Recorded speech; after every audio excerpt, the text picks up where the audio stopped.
Très bien, bonsoir. Donc on va reprendre le fil de nos séances pour ceux qui sont là depuis le début. Et puis aborder le sujet de ce soir pour celles qui nous rejoignent pour la première fois. Donc on est dans le cursus Bâtir un projet territorial à vocation culturelle, éducative et solidaire, qui est, en fait, c'est un projet de cursus dans le cadre de l'Université populaire de Bondy, qui est né en concomitance avec l'ouverture de ce lieu, de la ferme Caillard, avec l'idée, du coup, de réfléchir un peu ensemble à la manière de construire un projet citoyen permettant de donner vie aussi à ce lieu dans le temps. Donc quelque chose qui se construira progressivement. Euh, donc on se retrouve pour la 4e fois. Pour rappel, on a eu la première séance, c'était au mois de novembre, avec l'intervention de Patrice Guidel de l'association Écobulle de Pantin, qui a évoqué la manière dont l'initiative de cette association a pris appui sur une communauté de personnes qui portaient une même conviction de la nécessité de repenser le rapport à l'alimentation des habitants, et puis aussi en lien avec d'autres associations qui étaient déjà actives sur le territoire sur cette question de l'alimentation, avec aussi des restaurateurs. Et donc à partir de cette conviction de vouloir amener quelque chose dans le champ public, dans l'espace social, sur une nouvelle proposition du rapport à l'alimentation, s'est constituée cette nouvelle association Écobulle, qui cherche justement à fédérer plusieurs acteurs autour de la problématique du bien manger, de l'alimentation saine, durable. Au mois de décembre, nous avons eu l'intervention de Romain Demissy, économiste et vice-président de l'association Le Spartak Lillois, qui est une association sportive de Lille. Et avec lui, on a vu comment on peut penser le modèle économique d'un projet justement à vocation sociale et solidaire. Okay, et donc de penser aussi une économie qui n'est pas uniquement indexée sur des aspects financiers et monétaires, mais comment penser une économie à l'échelle de l'activité que l'on mène, des effets qu'on produit, de la création de valeur en fait dans la dynamique, dans l'engagement des personnes, des bénévoles, des bénéficiaires, des salariés quand il y a des salariés. Et donc on avait eu en écho aussi l'intervention des libraires de Bondy, Clara et Audrey, qui avaient fait un peu le contre-champ par rapport à une initiative associative, comment cela peut parler aussi à des personnes qui portent plutôt un projet entrepreneurial, tout en souhaitant aussi aller au-delà simplement de la vente d'objets, de biens, de livres, pour créer aussi à travers cette activité un espace de rencontre, de convivialité, de culture et d'échange. La fois dernière, en janvier, on a accueilli Julien Perdrija, directeur de cabinet de la ville de Losanguel, qui a abordé l'histoire de cette ville, donc, qui se situe dans le bassin minier, dans le Nord-Pas-de-Calais, donc une région qui a été très fortement affectée en fait par toute l'histoire industrielle de l'exploitation minière, et puis qui a subi des effets, des conséquences très graves suite à la fermeture en fait des mines, et des conséquences graves à la fois sur tous les dégâts environnementaux qu'a laissé cette activité, des dégâts aussi sociaux liés au chômage, à la perte d'emploi, et aussi tout un tas de dégâts dans le tissu social, parce que la mine qui portait en fait toute une conception aussi de la cohésion sociale, comme ça, a demandé à rebâtir un projet de la ville pour ce territoire. Et donc il nous a exposé la manière dont la mise en récit a été utilisée comme un outil, comme un véhicule permettant de reconstruire un projet, reconstruire une identité territoriale, culturelle, professionnelle, donc aussi liée un peu à l'histoire des métiers du passé, mais de telle sorte aussi à pouvoir se projeter dans un avenir plus durable, plus écologique et plus soutenable sur le plan social. Et donc ce soir, pour cette 4e séance, nous accueillons Nadia Benke, donc je remercie, qui est une amie et collègue, qui va nous parler, donc qui est très engagée depuis de nombreuses années, elle va l'expliciter, dans le mouvement Sol, qui est un mouvement qui chapeaute un ensemble d'initiatives de création de monnaie locale. Donc c'est le mouvement qui rassemble les différentes initiatives de monnaie locale en France, mais en lien aussi avec des initiatives à l'étranger. Et donc l'idée, c'est d'aborder la manière dont la monnaie locale permet de repenser le système d'échange. Voilà. Et la monnaie, c'est quelque chose qui est très très banalisé, puisqu'on l'utilise tous les jours, de manière soit la monnaie que l'on touche, mais aussi la monnaie que l'on a sur son compte en banque. Donc c'est quelque chose qui passe complètement dans des gestes complètement naturalisés, banalisés. Et en même temps, on voit bien aussi à quel point la question de la monnaie et de la finance aujourd'hui pose des problèmes majeurs dans la dynamique économique, dans des inégalités aussi sociales de revenus, d'accès aux services et d'accès effectivement à ce moyen d'échange. Voilà. Et donc l'idée, c'est de voir comment la réflexion sur la création d'une monnaie locale permet en fait de repenser, de prendre un peu du recul par rapport à cette chose complètement naturelle, complètement banalisée, prendre un peu du recul et repenser quel est notre rapport à la monnaie, quelle est sa fonction, quelle est son utilité. Voilà. Et cela allant dans un sens, en fait, où la plupart des projets de monnaie locale, en fait, visent aussi à repenser un système d'échange relocalisé, de proximité, de qualité, voilà, de telle sorte aussi à remettre la monnaie à sa juste place. Voilà. Donc je laisse la parole à Nadia. Donc sur le principe classique, donc on va avoir un exposé de Nadia, et puis après on pourra faire tourner la parole pour des questions ou des discussions, un débat avec vous.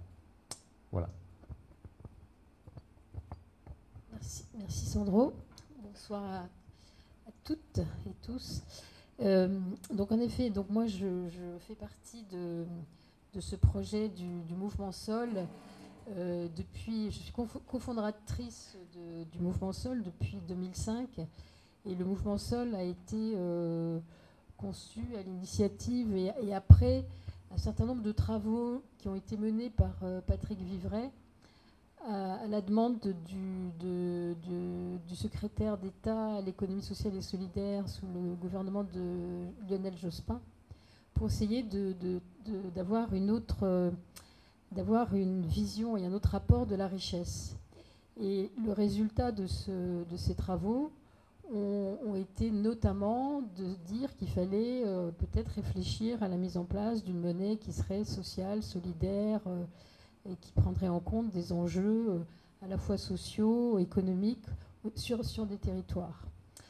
Donc on est parti de ça, c'est-à-dire d'une idée, de rien du tout, et puis on s'est mis à reconstruire tout ce que pouvait être la monnaie, et à réfléchir à toutes les étapes, et puis déjà à se poser la question de c'est quoi la monnaie en fait, parce que ce que disait Sandro, c'est que c'est quelque chose qu'on utilise tous les jours, tout le temps, et on se pose jamais vraiment de question de qu'est-ce que c'est.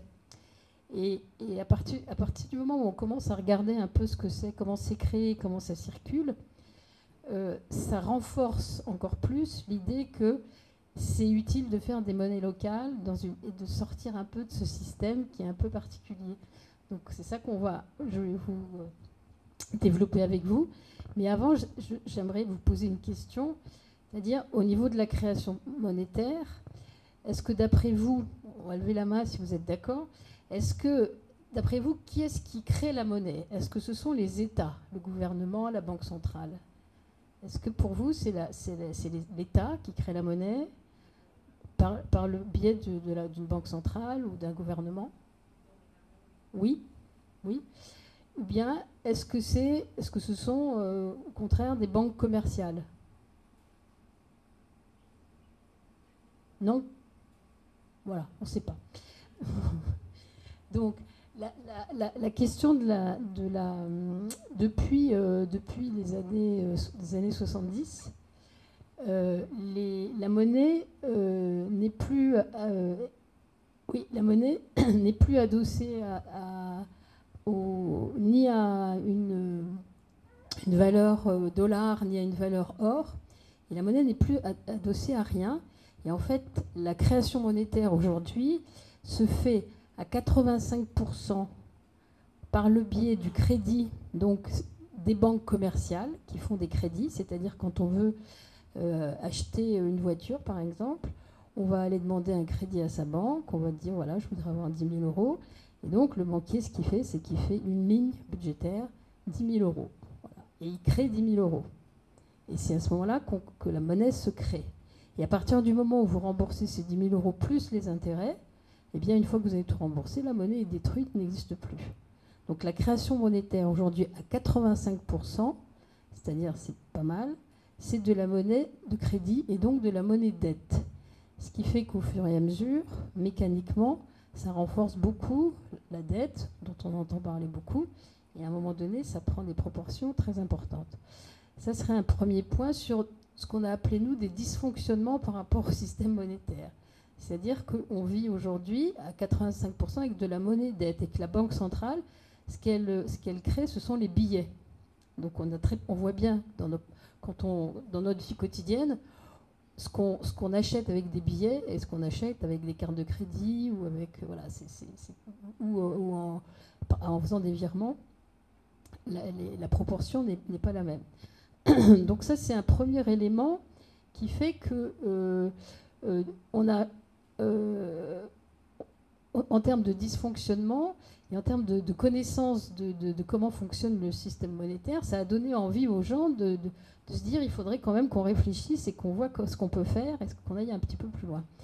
Et quand on a essayé de comprendre et de donner une définition à la monnaie, on a suivi les travaux de Bernard Liétard, qui était, parce qu'il est décédé il y a un mois, qui était un ancien président de la banque centrale belge, qui a été qui a fait tous les travaux au démarrage de l'ECU, qui était l'ancêtre, enfin le prédécesseur, le père de l'euro, on va dire. Et donc, il donne comme définition le fait que la monnaie, aujourd'hui, c'est un accord au sein d'une communauté pour utiliser un standard comme moyen d'échange. C'est-à-dire que si on décide qu'on est tous d'accord que ça, c'est le moyen d'échange, par exemple, ou ça, voilà, dans notre communauté, eh bien, voilà, c'est avec ça qu'on va échanger, c'est avec ça puisqu'on se fait confiance, c'est construit sur la confiance, on se fait confiance que ça a une valeur entre nous et qu'on va échanger avec ce moyen-là. Et qu'aujourd'hui, la monnaie, n'étant plus adossée ni à de l'or, ni au dollar, et ni à plus rien matériellement, c'est une simple écriture, c'est en fait une information, un accord au sein d'une communauté qui se met d'accord sur un standard et qui utilise ça comme un moyen de change. Ça peut être donc de l'euro, ça peut être des dollars, mais ça peut être aussi des monnaies locales, ça peut être autre chose. Donc ça donne des idées de faire les choses. Voilà, on se dit on peut faire autrement. Donc c'est à partir de ces éléments-là de compréhension de la monnaie que ça donne envie, que les acteurs des monnaies locales ont décidé de commencer à réfléchir et à avancer dans la réflexion des monnaies locales et voir ce qui était possible de mettre en place. Et puis, il y a un troisième élément, au-delà de la création monétaire, qui est quand même un problème, c'est-à-dire le fait que ce soit créé par des banques commerciales et non pas par l'État, parce que les banques commerciales, évidemment, ont un besoin de retour sur investissement à plus court terme, alors qu'on peut dire que le pouvoir public, ils sont dans une autre logique et qu'ils ont une volonté plus d'être dans une logique publique et donc et moins dans une logique de retour d'investissement à très court terme. Donc là, ça change beaucoup les choses, puisque les banques commerciales vont décider finalement si elles vont prêter à telle ou telle entreprise ou prêter à d'autres entreprises. Et donc ça configure un peu, ça oriente l'économie dans laquelle on est. Donc ça, c'était une difficulté. Et puis l'autre dysfonctionnement, c'est sur la question de la circulation de la monnaie. Aujourd'hui, la circulation de la monnaie, elle se fait à 98% dans l'économie spéculative. C'est-à-dire qu'on va trouver 98% des transactions qui se font dans une journée se font au niveau de l'économie spéculative et 2% dans l'économie réelle seulement. Ça veut dire que de la monnaie, il y en a, mais elle n'est pas là où vivent les gens, quoi. Elle n'est pas là où on vit, elle n'est pas là où on mange, elle n'est pas là où, dans l'économie réelle. Elle est dans une économie spéculative où il y a personne, quoi. C'est des robots qui achètent, qui vendent, qui achètent, qui vendent. Et l'idée, c'est de faire de l'argent à partir de cet argent. Mais du coup, on crée une espèce de rareté artificielle au niveau de l'économie réelle, puisqu'il y a 2% seulement de l'économie réelle, de la monnaie qui circule dans l'économie réelle, là où les gens sont là. Donc à partir de toutes un peu ces indignations, les acteurs de l'économie, les acteurs des monnaies locales, on se sont dit que finalement on pouvait peut-être aussi s'emparer de cette question-là et voir qu'est-ce qu'on pouvait développer pour s'approprier un petit peu plus, avoir une maîtrise, un petit peu plus de maîtrise sur cette question monétaire qui est quand même centrale dans la vie dans nos vies, qui est assez importante, et d'être un peu moins dans une dépendance d'une économie complètement financiarisée, où on ne maîtrise rien, et où ce qui se produit n'est pas toujours au mieux, enfin, ne va pas toujours dans le sens du bien-être des personnes.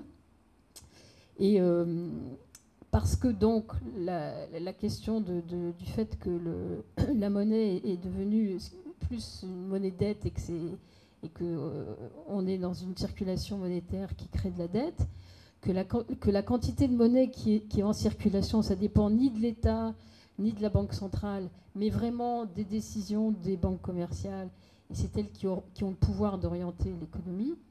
Et que l'autre chose aussi qui est importante, c'est qu'en fait, le fait que ce soit de la monnaie de crédit, ça se détruit au fur et à mesure de son remboursement, et qui donc, il faut en permanence recréer de la monnaie pour pouvoir payer l'intérêt. Parce que quand on a un crédit, on doit aussi payer l'intérêt. Donc si on a 10 000 euros de crédit, il y a, mettons, 1 000 euros d'intérêt.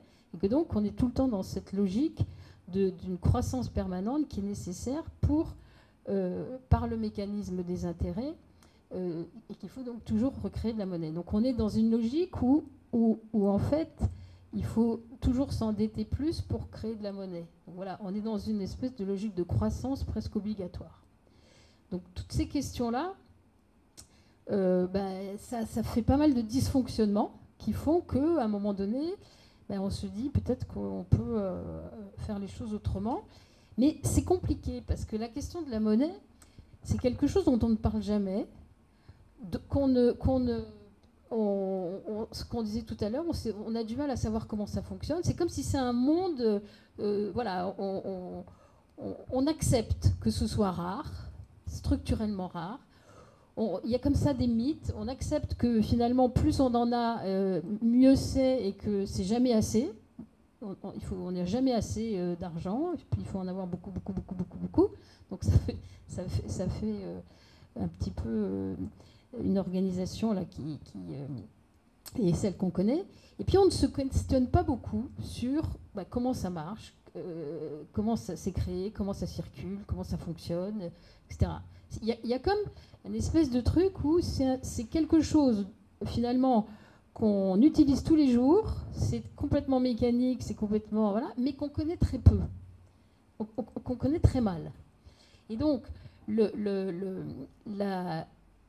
un des enjeux, en fait, de créer des monnaies locales, c'est aussi de se poser un certain nombre de questions, de se réapproprier qu'est-ce que c'est que la monnaie, qu'est-ce qu'on en fait, qu'est-ce qu'on a envie d'en faire, dans quoi on a envie de vivre, et de voir comment, de façon très démocratique, et de la mettre à sa juste place. C'est-à-dire, la monnaie, c'est un outil pour faire des échanges. c'est pas un outil pour faire de l'argent, plus pour l'argent, c'est un outil pour faire des échanges. Aujourd'hui, on est plus avec ces 98% dans l'économie spéculative, c'est un outil de réserve, c'est-à-dire un outil pour spéculer. Et l'idée, c'est vraiment de voir comment ça peut être un outil qui permet, au sein d'une communauté, dans un quartier, sur un territoire, de pouvoir mettre en place des échanges. Et puis, l'autre chose qui est intéressante, c'est qu'en fait, finalement, à partir du moment où la monnaie n'est plus adossée à rien, pourquoi est-ce qu'on ne créerait pas de la monnaie? Pourquoi est-ce qu'on n'essaierait pas, étant donné que c'est volatile, de créer des monnaies locales et de se refaire des règles qui nous concernent, qui nous conviennent et qui sont cohérentes avec la façon dont on a envie de vivre dans la société dans laquelle on a envie d'être.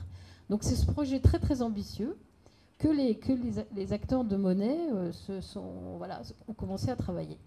Donc moi ce que je vous propose, c'est de vous parler d'une expérience qui est une des premières expériences, qui est le Sol Violette, qui était à Toulouse, et qui a été un peu l'expérience initiatrice aujourd'hui de toutes les monnaies. Toutes les monnaies ont un peu se sont inspirées du Sol Violette. C'est la première monnaie, il y a eu l'abeille avant, mais c'est la première monnaie locale en France qui date de 2011, 2007, je crois, 2007, ouais. Et donc, 2007. Et alors, le Sol Violette a été mis en place par un groupe de citoyens, mais accompagné par le mouvement Sol. Et donc, c'était une association dans laquelle il y avait également des acteurs de l'économie sociale et solidaire comme Chèque Déjeuner, la Massif et le Crédit Coopératif. Et avec l'idée que ce soit un outil d'échange au service du développement humain et soutenable. En fait, une monnaie un petit peu de l'économie sociale et solidaire, et que ce soit un outil au service d'une autre économie, d'une économie locale qui soit solidaire et responsable. Donc c'était porté par des citoyens qui se sont organisés en association, et ça a été soutenu dès le démarrage par la municipalité et la ville de Toulouse. Et ça, c'était très important que la collectivité soutienne, parce qu'à la fois elle donnait une légitimité à ce projet qui était quand même à l'époque une utopie complète, un truc un peu de farfelu, et donc ça donnait une légitimité, et puis aussi ça a donné du soutien, ça a permis ça a lancé la dynamique. Et donc l'objectif du Sol Violette, c'était que les acteurs de la monnaie, que les citoyens se réapproprient de façon démocratique et citoyenne ce qu'était la monnaie, et de développer une économie locale qui soit respectueuse des personnes et de la planète dans une logique d'usage au sein d'une communauté avec des entreprises, des associations. Voilà une monnaie qui va circuler sur un territoire avec dans des entreprises, des associations. Alors, ils ont mis à peu près une année pour construire la monnaie. Donc, ils ont lancé une première information à la mairie, et il y a eu 150 personnes qui sont venues pour dire OK, qui sont venues écouter et voir. Et avec ce groupe de personnes, ils ont pendant un an tout construit depuis rien du tout, jusqu'à arriver à faire des billets, à organiser comment allait s'organiser la monnaie. Alors il y a eu un premier temps de comprendre, de déconstruire finalement toutes les idées, tous les mythes qu'on avait sur la monnaie, et d'essayer de comprendre comment ça pouvait fonctionner autrement, comment on pouvait organiser les choses autrement. Donc il y a eu tout un travail sur la compréhension du fonctionnement de la monnaie, de la circulation de la monnaie, le fait que plus la monnaie circule et plus la richesse augmente. Voilà, il y avait comme ça un certain nombre d'éléments qui ont permis aux uns et aux autres d'essayer de comprendre et puis de construire la monnaie. Donc ils ont construit cette monnaie. Ils ont ensuite décidé ensemble des critères de sélection des entreprises qui allaient rentrer dans le réseau qui seraient dans le réseau, qui utiliseraient la monnaie. Et donc il y avait 25 critères autour des enjeux sociaux, des enjeux environnementaux, des enjeux de gouvernance. Et les entreprises, elles déclaraient, oui, voilà, moi je respecte ceci, je fais cela. Et donc, à partir du moment où elles avaient 9 critères, elles pouvaient intégrer le réseau, le réseau sol, du sol violette, et s'inscrire dans la dynamique du sol. Et si elles n'avaient pas ces 9 critères, à ce moment-là, on les aidait à avancer, à progresser. Voilà. Donc, donc il y a eu tout ce travail de créer les critères, de construire voilà, qu'est-ce qu'on veut vraiment. Et en fait, ça permet de se poser des tas de questions sur voilà, quelle est l'économie, quelle économie on veut, quel type de société on veut, qu'est-ce qu'on veut trouver, voilà, qu'est-ce qu'on entend par être respectueux des personnes, qu'est-ce qu'on entend par être respectueux de la planète. Et donc c'est toute cette construction que les gens ont fait, des citoyens qui étaient là et qui ont construit au fur et à mesure ce réseau d'entreprises, ce réseau d'associations et cet outil d'échange au sein de ce réseau. Et alors, en fait, comment ça fonctionne ?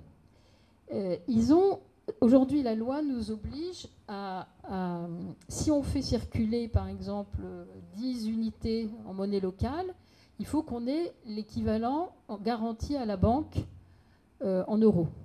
C'est-à-dire qu'il faut que le même montant de monnaie locale qui a été soit gagé en euros. Donc, l'idée, alors on peut se poser la question, mais du coup, à quoi ça sert de changer une monnaie, prendre des euros et puis avoir des sols à la place, à quoi ça sert ? Alors, l'idée, c'est que ça sert à deux choses. Déjà, on dédouble la masse monétaire, c'est-à-dire que, parce qu'on se rappelle bien qu'un des soucis, c'est qu'on n'a pas assez de monnaie sur les territoires. On a 2% de la monnaie qui circule uniquement. Donc, la question des monnaies locales, c'est aussi de remettre du flux à l'intérieur du territoire, du flux monétaire. Donc ça, c'est un premier point. Et puis l'autre point, c'est de dire, voilà, finalement, nous, on veut être un peu plus maître de l'usage de notre monnaie. Donc, OK, on va mettre 100 euros, on va travailler avec des banques partenaires. Donc les banques partenaires, c'est le Crédit Coopératif, c'est le Crédit Mutuel, c'est la NEF, qui sont des banques un peu éthiques. Et on va, avec eux, leur dire, voilà, nous, on va gager un certain montant en euros qui va se transformer en sol, en monnaie locale. Mais l'argent qui va être gagé, ce qu'on voudrait, c'est que vous les utilisiez, non pas pour que ça parte dans le marché spéculatif, parce que là, du coup, on fait la même chose, mais bien au contraire, que vous l'utilisiez pour aider à du microcrédit, utiliser pour du microcrédit, ou bien que vous investissiez au niveau local, que vous aidiez des entreprises responsables, des associations qui ont besoin de financement. Donc c'est ce qui a été fait avec le Crédit Coopératif et le Crédit Mutuel, qui ont accepté le deal et qui ont donc utilisé les euros qui étaient en place pour aider des associations locales, des entreprises d'économie sociale et solidaire, et ou proposer du microcrédit. Alors, ça c'est le premier point. Et puis ensuite, donc, l'idée, c'est de créer, par le biais des critères d'agrément des entreprises, de créer un circuit. La monnaie va circuler dans un circuit de réseau un peu local et responsable.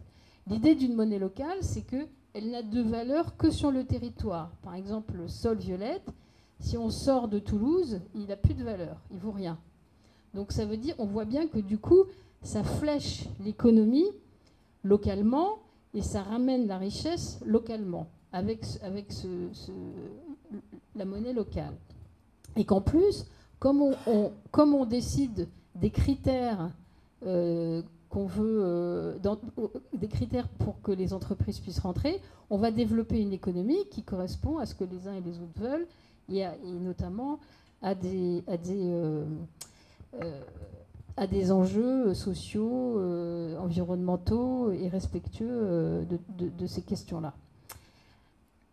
Alors, un autre élément qui est important dans les monnaies locales, justement par rapport à la question de la circulation, et puis le fait que ça soit un vrai outil d'échange, c'est la question de la fonte. C'est que le sol violette notamment, et beaucoup de monnaies locales aujourd'hui, ont mis en place un système de fonte qui est exactement l'inverse de ce qui existe aujourd'hui avec les banques, c'est-à-dire le système d'intérêt. Et donc le système de fonte, c'est que plus on utilise... c'est que si on n'utilise pas la monnaie, elle fond. C'est-à-dire elle perd de sa valeur. Alors elle perd un pourcentage tous les 3 mois, elle perd 2% tous les 3 mois. Donc l'idée, c'est que ce soit vraiment un outil d'échange. Donc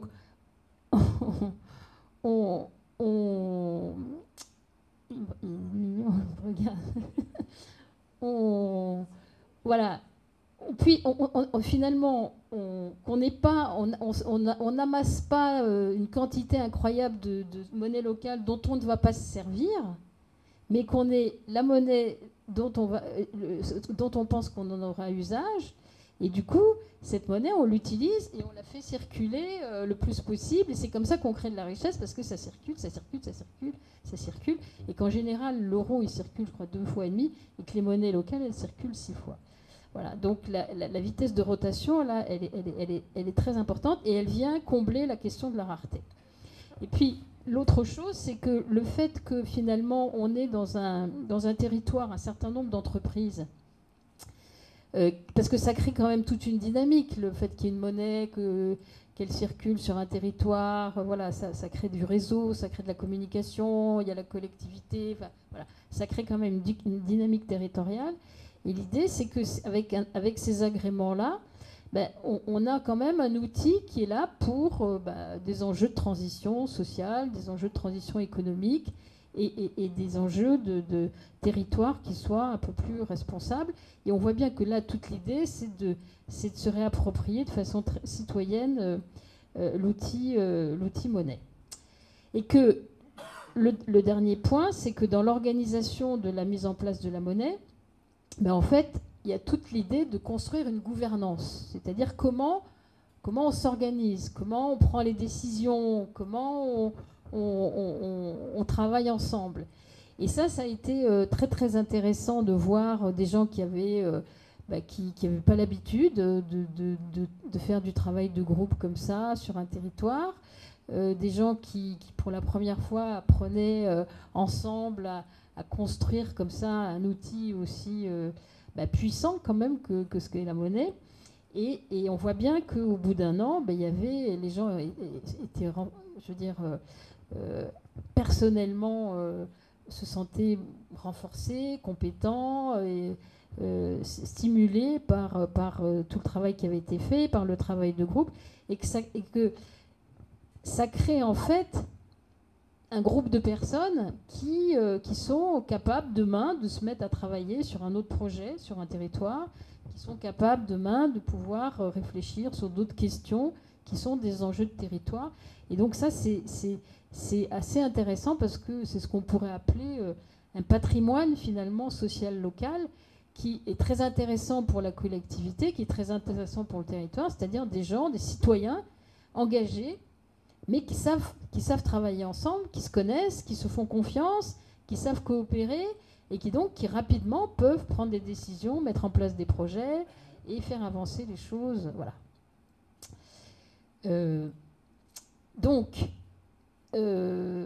Ça a été en fait une expérience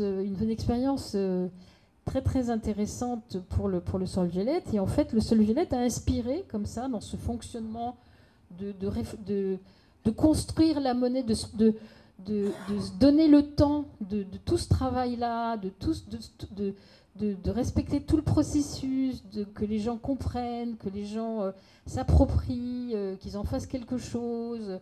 Donc tout ce travail-là, à la limite, c'était presque plus important que le résultat. C'est-à-dire que tout le processus qui a duré quand même 1 an de construction collective de la monnaie a été très très fondateur et très important pour les gens. Et à la fin, ok, on avait un réseau d'entreprises, on avait des billets. Alors il y a eu toute une...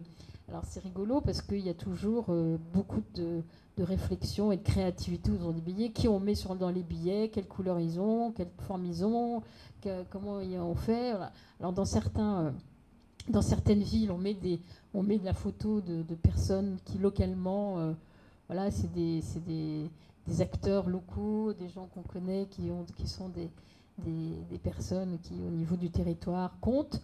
Dans d'autres villes, on met des fleurs, des animaux, voilà. Et puis c'est des billets où on met des slogans. Donc voilà, c'est vraiment des outils très pédagogiques pour dire voilà, on fait les choses autrement. On a compris que le système monétaire dans lequel on est nous convient pas trop. Par contre, voilà, on essaye de créer autre chose parce que ça nous va. Voilà. Donc en fait, je vais avancer.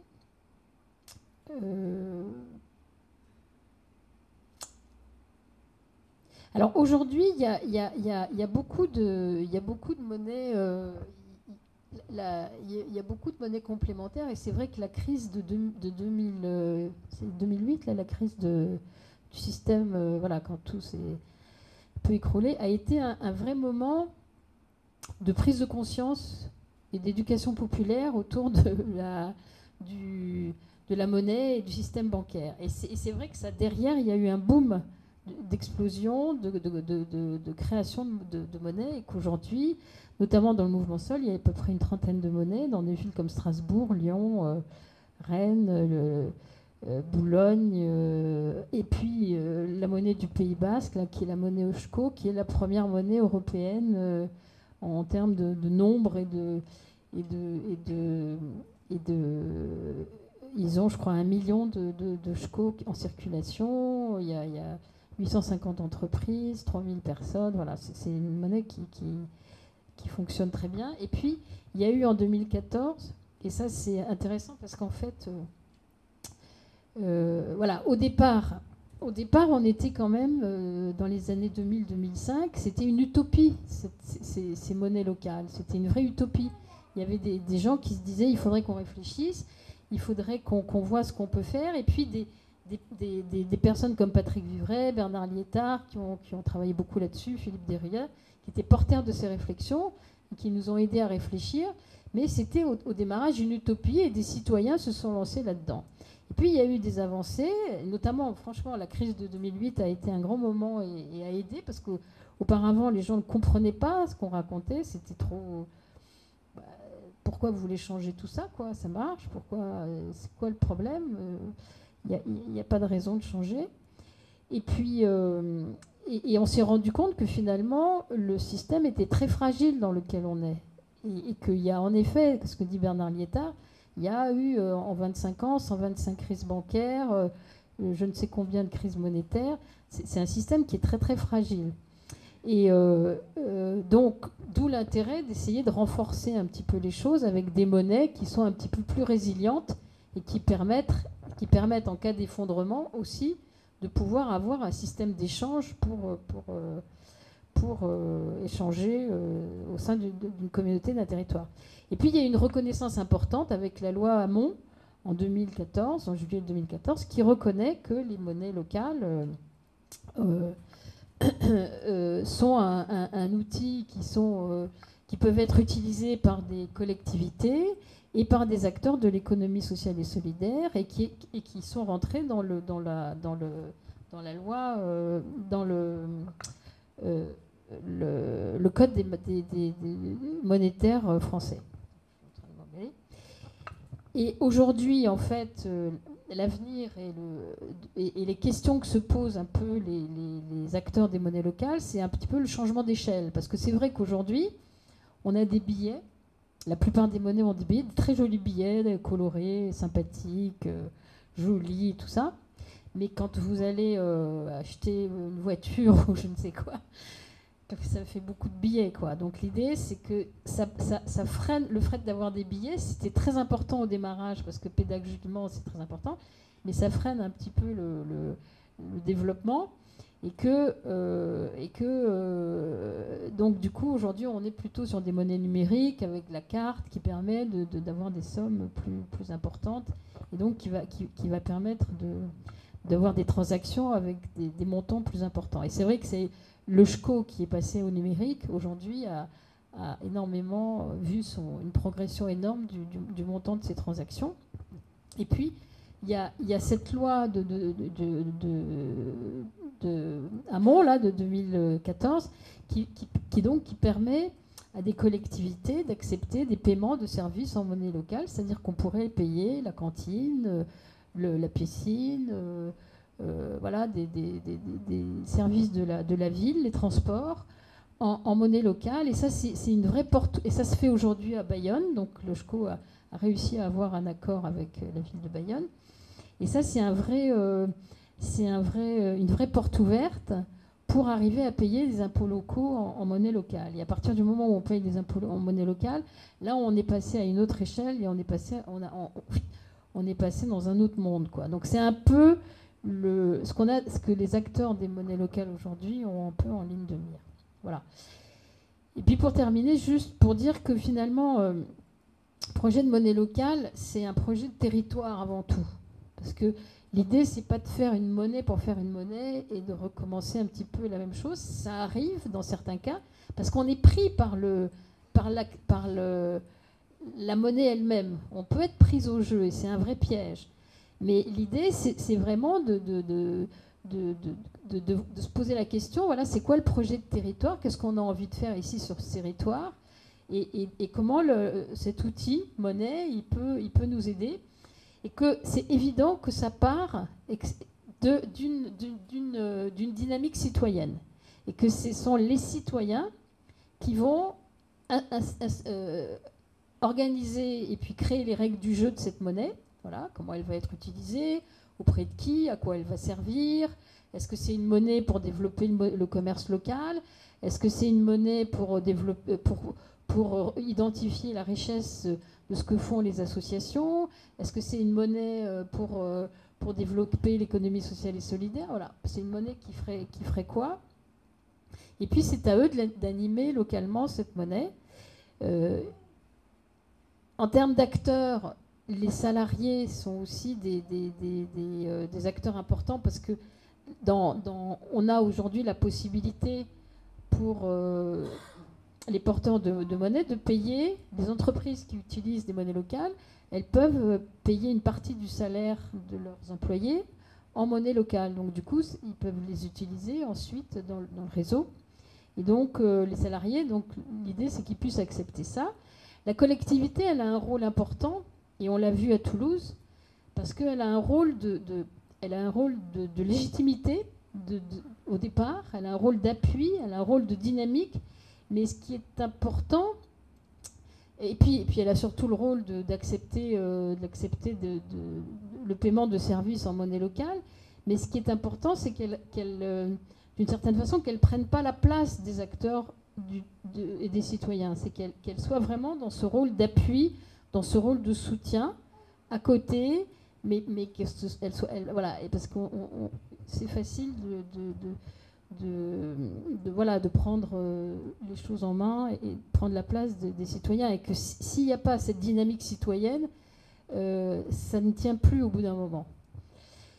La collectivité territoriale, par la même chose, c'est un partenaire du projet qui peut lui favoriser des liens entre différents projets, entre différents acteurs, favoriser la coopération avec d'autres acteurs locaux et puis aussi financer, inscrire ces projets dans des enjeux plus du territoire, comme de l'alimentation durable, des questions autour de l'énergie, des questions autour de la mobilité, de la santé, voilà, des enjeux qui sont du territoire, et comment les monnaies peuvent aider à mettre en place ça. Voilà. Et donc les porteurs de projets, ils ont en fait à créer les conditions de la coopération et à créer ce qu'on appelle un peu des ABI, qui sont des territoires qui fonctionnent où la monnaie fonctionne à l'intérieur, et puis de faire des liens avec d'autres territoires où il y a aussi des monnaies. Et étant donné que ces monnaies permettent de développer une économie plus respectueuse des personnes et de la planète, le fait qu'il y ait comme ça plusieurs abbayes, plusieurs territoires qui soient dans ces logiques-là, à un moment donné, ça fait quelque chose qui commence à faire un peu plus... voilà, à faire prendre un peu plus de place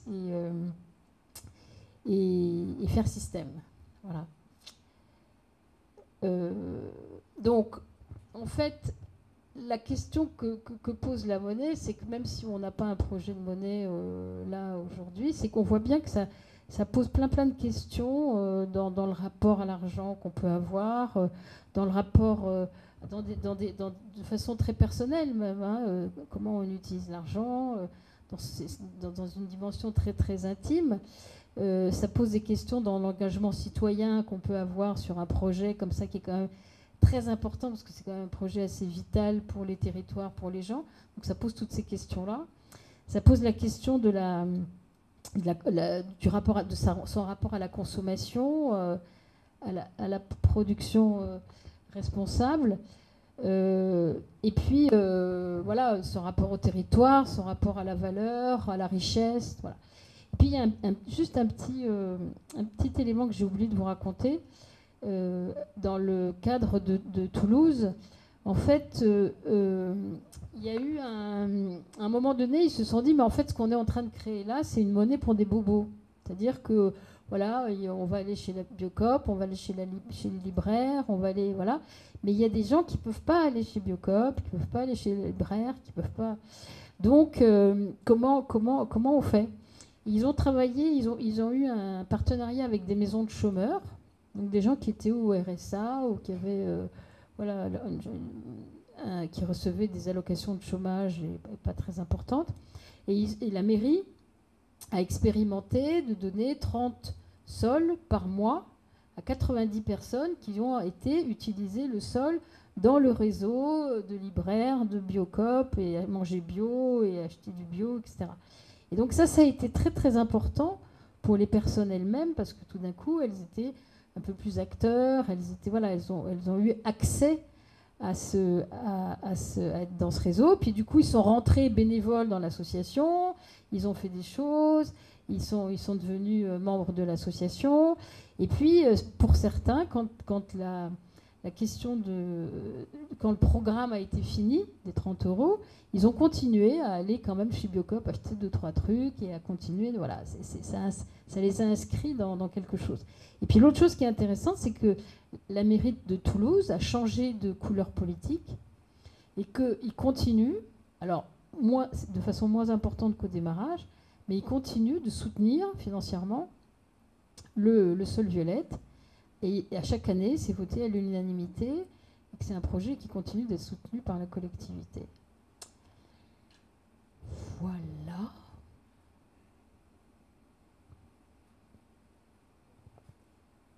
Voilà pour l'instant. Juste comme ça, quelques questions, deux ou trois questions pour compléter. Après, je passerai la parole aux participants. Là, tu as pointé le rôle des collectivités, qui a un rôle majeur dans le soutien d'un projet et puis pour favoriser aussi le développement. Du coup, ça rentre aussi dans le circuit de l'impôt local, de la paye des agents, comme ça. Est-ce qu'au niveau de l'État, comment se pose en fait le rapport à ces projets de monnaie locale? Parce que ça complique beaucoup les choses vu d'en haut, vu de Bercy. Du coup, ça crée beaucoup de confusion aussi dans la manière de gérer une économie nationale comme ça. Donc, juste rapidement, un peu est-ce que l'État a un rôle à jouer? Est-ce qu'il a un rôle de soutien ou alors de blocage ou alors c'est plutôt neutre? Au niveau de l'État, au début, ils ont regardé ça en se disant qu'est-ce qu'ils font? Ils jouent à quoi? Bon, on va les laisser jouer, de toute façon, c'est pas des sommes énormes, il n'y a pas de problème, etc. Et puis à un moment donné, ils ont vu qu'il y avait une monnaie, puis 2, puis 10, puis 20, puis 30, puis ils ont vu que ça commençait à devenir quelque chose de plus important. Et donc ils ont dit, mais c'est quoi ça? Et la Banque de France est venu voir les porteurs de projets en leur disant, voilà, il faut que vous remplissiez ce dossier et que vous ayez un agrément de la Banque de France, de l'agence prudentielle, pour que votre monnaie soit définitivement à créer. Donc il faut, voilà. Donc ils sont intégrés, enfin ils sont rentrés dans le jeu de cette façon-là. Et puis c'est vrai que la loi de 2014 a beaucoup aidé parce que ça assouplit un petit peu ce qu'avait proposé la Banque de France.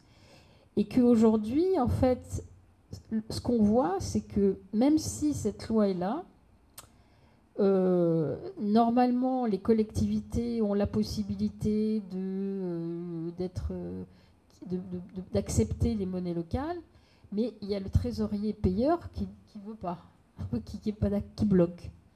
Donc on a des tas de monnaies qui sont comme ça, en attente, qui ont des courriers, qui vont, qui viennent depuis des années, et ça bloque. Et du coup, ce qu'a fait le SCHCO, là, et qui a débloqué le truc avec la mairie de Bayonne, c'est un exploit et c'est un grand succès.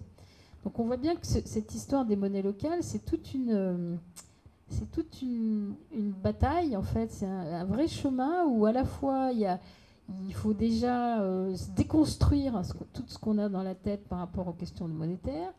Il y a ensuite à reconstruire des choses au niveau d'un territoire. Et puis après, il y a à voir comment ça s'intègre sur le territoire, avec la collectivité, avec l'État. Enfin, voilà. Et puis petit à petit, ça avance. Comme ça met du temps, ça avance. Bon. Voilà, il y a des exemples de monnaies qui fonctionnent très bien depuis très longtemps dans d'autres pays. Donc, à suivre. Notamment en Suisse. Ce que je trouve intéressant, effectivement, c'est cette idée sur laquelle tu conclus, que la monnaie locale, ce n'est pas qu'une monnaie. Que la monnaie locale, c'est un projet citoyen de réappropriation du rapport à la monnaie comme outil d'échange et donc comme rapport aussi à une économie locale, comme rapport à la dimension de la valeur, comme rapport à la capacité aussi de porter un projet collectivement, de se former aussi, parce que c'est pas évident. Et donc, quand tu évoques au début, effectivement, un peu ces notions économiques, de la théorie économique sur la monnaie, c'est pas évident, donc il faut rentrer dedans.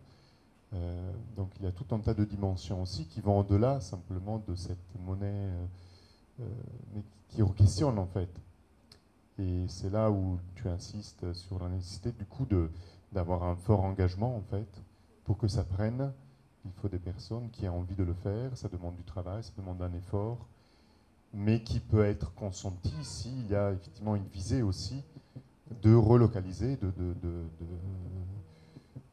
cette dimension de la valeur. Parce que l'image que tu donnais effectivement par rapport à l'économie spéculative, on voit, enfin je l'ai imaginé comme ça, mais on voit bien cette monnaie classique de l'euro, en fait, qui capte en tant qu'outil, il capte la valeur créée par le travail, par l'activité des hommes et des femmes, il le capte et ensuite ça part. 98% de cette valeur, de ce que les gens font, des efforts dans le travail des personnes, c'est incorporé dans une monnaie qui part à 98% dans des sphères complètement fermées de spéculation avec des risques du coup de crise où tout à coup ça s'effondre et c'est perdu, tout d'un coup c'est perdu, et des sommes colossales qui viennent de cet effort du travail des personnes qui sont perdues. Et donc là, c'est comment arriver à remettre cette valeur dans un bocal qu'on a sur sa table, qu'on a devant soi, qu'on peut regarder, sur laquelle on peut agir.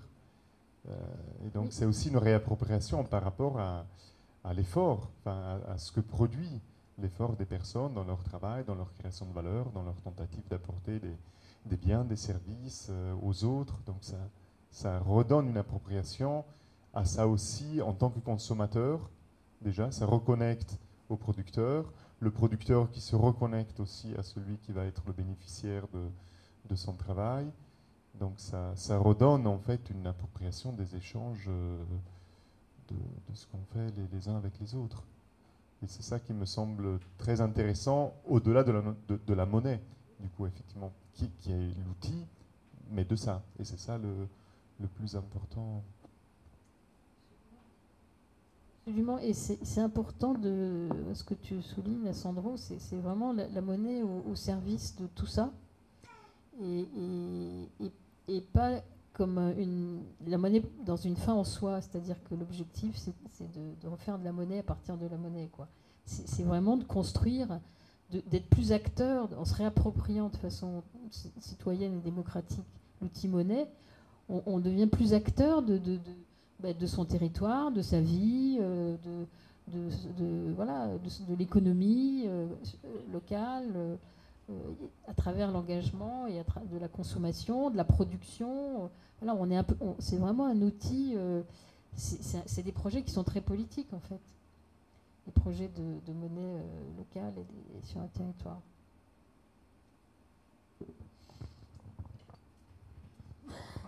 On peut ouvrir la discussion. Donc vous voyez bien, l'idée c'est qu'à travers la monnaie locale, en fait, on cherche aussi à évoquer d'autres choses. Donc ici, je pense qu'on a, pour l'instant, il n'y a pas vraiment de projet de création de monnaie locale à Bondy, sauf erreur.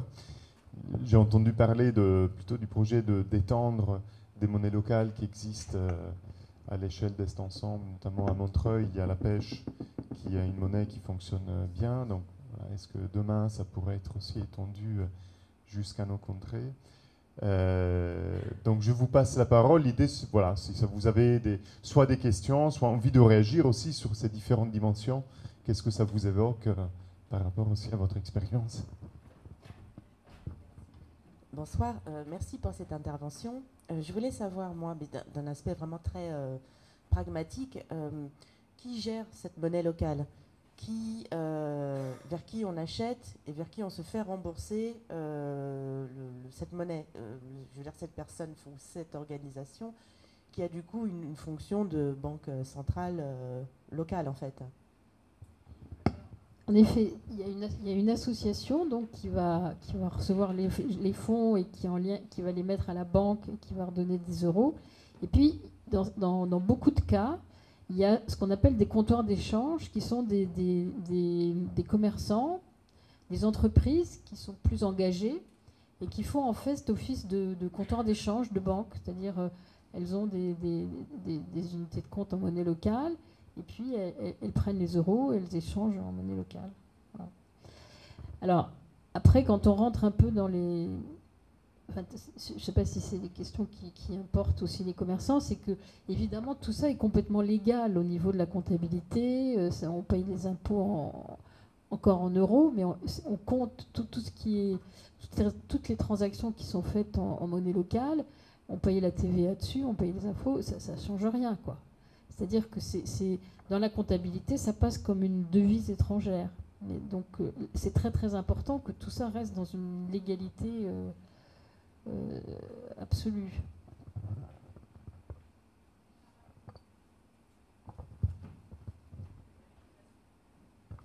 Par rapport à l'impression justement de cette monnaie, qui s'en occupe par rapport aux éventuelles falsifications? Il y a quand même des contrôles de sécurité quand on frappe des billets, des choses comme ça. Oui. Alors, justement, le Sol Violette a fait un énorme travail là-dessus, parce qu'il y a quelques imprimeurs qui impriment des billets, et puis ils ont identifié des entreprises, notamment une dans le sud de la France, qui fait ce qu'on appelle des codes à bulles, qui sont des systèmes de sécurité, et qui sont infalsifiables, donc qu'on colle sur les billets, et donc on peut, les billets sont infalsifiables parce qu'il y a ces codes à bulles. Aujourd'hui, au-delà des codes à bulles, parce qu'il faut les coller, c'était un peu compliqué, il y a maintenant d'autres monnaies locales qui ont des systèmes de sécurité en hologramme, beaucoup plus sophistiqués, et qui font que les monnaies sont infalsifiables. On ne peut pas faire des faux billets ou des choses comme ça. C'est un coût, oui, mais ça rentre dans le c'est pas énorme, mais ça rentre. Et puis, c'est des coûts qu'on mutualise. Parce qu'en fait, justement, dans le cadre du mouvement Sol, on achète les papiers sécurisés, puis après, c'est mutualisé, et puis c'est dispatché sur les différentes monnaies, c'est imprimé par les différentes monnaies, et puis donc, c'est un coût, ouais, mais je ne sais plus combien c'est les coûts, mais c'est pas énorme. Et par rapport au mouvement sol, justement, est-ce que la pêche à Montreuil donc, ne rentre pas du tout dans le mouvement sol? Si. La pêche est adhérente du mouvement, absolument. Oui. D'accord. Il y a la pêche de Montreuil, il y a le Schco, il y a la Gonette à Lyon, il y a le Stuc à Strasbourg, il y a le sol Violette, le sol Olympe, le sol Olympe à Montauban, enfin, il y a une trentaine de monnaies.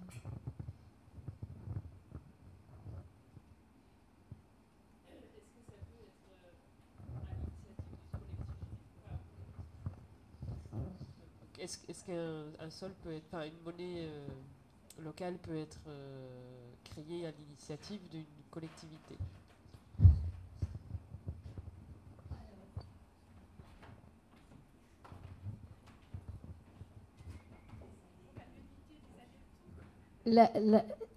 Si tu veux, ça peut être à l'initiative d'une collectivité qui dit, voilà, nous, on voit l'intérêt d'une monnaie locale pour développer une économie locale, pour développer un commerce de proximité, pour développer l'alimentation durable, pour développer un projet sur le territoire.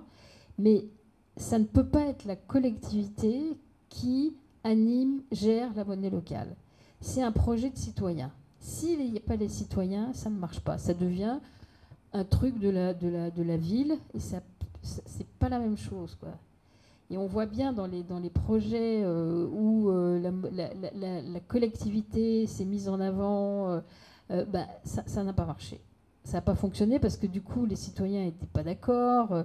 On ne s'entendait pas sur les enjeux, sur la visée, etc. Donc c'est un projet citoyen, porté par des citoyens, mais soutenu, qui a besoin de la collectivité. Donc c'est important que les rôles et les postures soient très bien définis et que les uns et les autres restent à leur place. C'est très subtil et très important, ça. Et chaque fois qu'une collectivité a voulu créer sa monnaie, mettre la photo du maire sur le billet, enfin tu vois, ce genre de truc, ça marche pas. Ça marche pas. Je trouve intéressant ce que tu décris,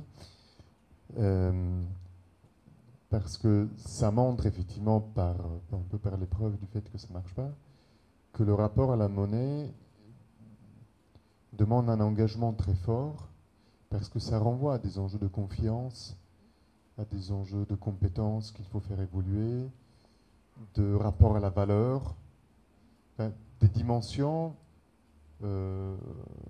qui demandent effectivement une forte implication dans la définition des règles, dans la discussion sur les finalités.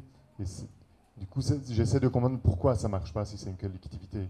Et par rapport à ce que tu racontais tout à l'heure, c'est qu'on sent bien que le rapport à la monnaie, quand on ouvre la boîte noire dans laquelle tout est effectivement très, très, très normalisé, très poli, très machin, en fait, l'argent, c'est quand même des tripes. Enfin, c'est un truc, le rapport à l'argent, c'est quand même un truc très intime, qui relève de l'intimité.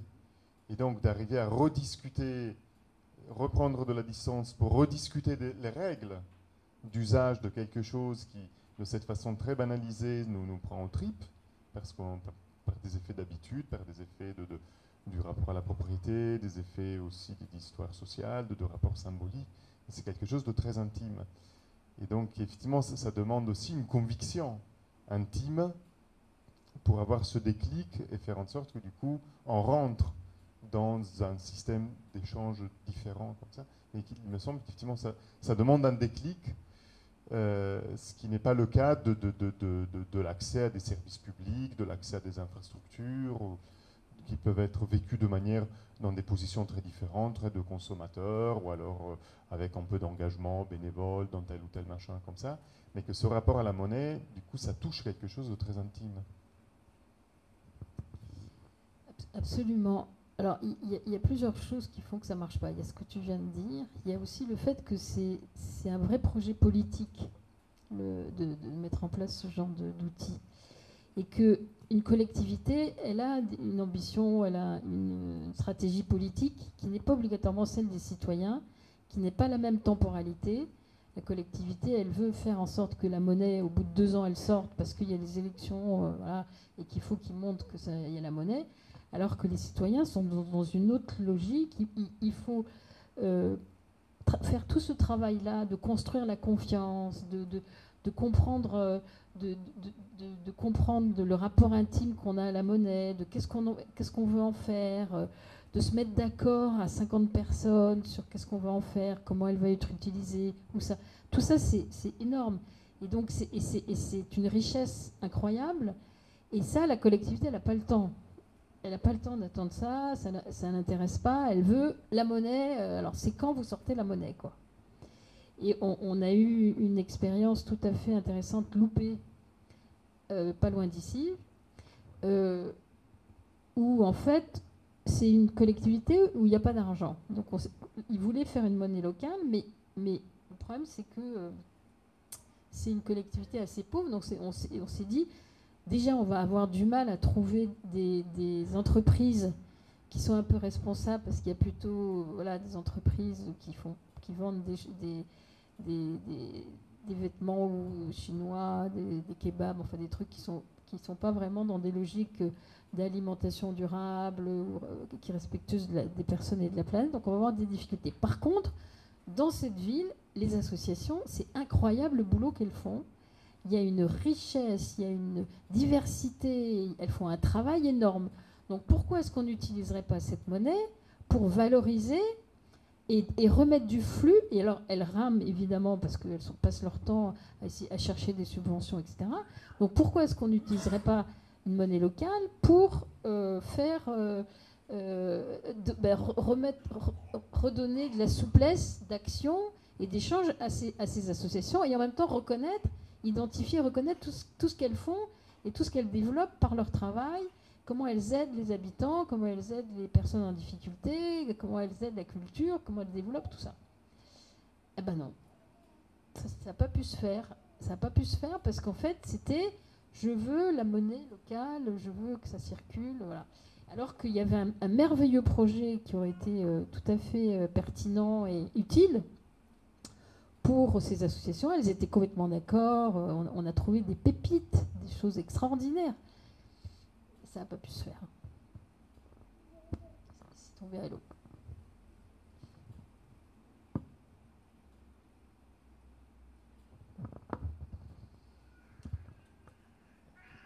Oui, d'autres questions? Ou est-ce que ça vous évoque, parce que là, ce qu'on vient de dire, je pense aussi, c'est cette dimension intéressante de manière plus générale, au-delà d'un projet de monnaie. Mais du coup, comment on pense un projet citoyen par rapport à un projet plus d'orientation politique au sens d'une collectivité,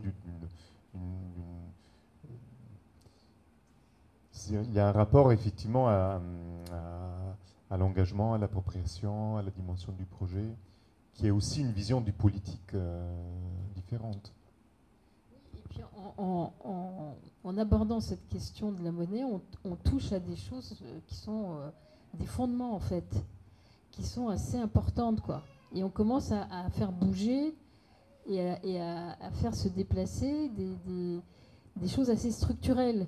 Donc là, il faut un vrai courage politique, pour rester sur la logique de la collectivité, pour se dire, OK, on y va.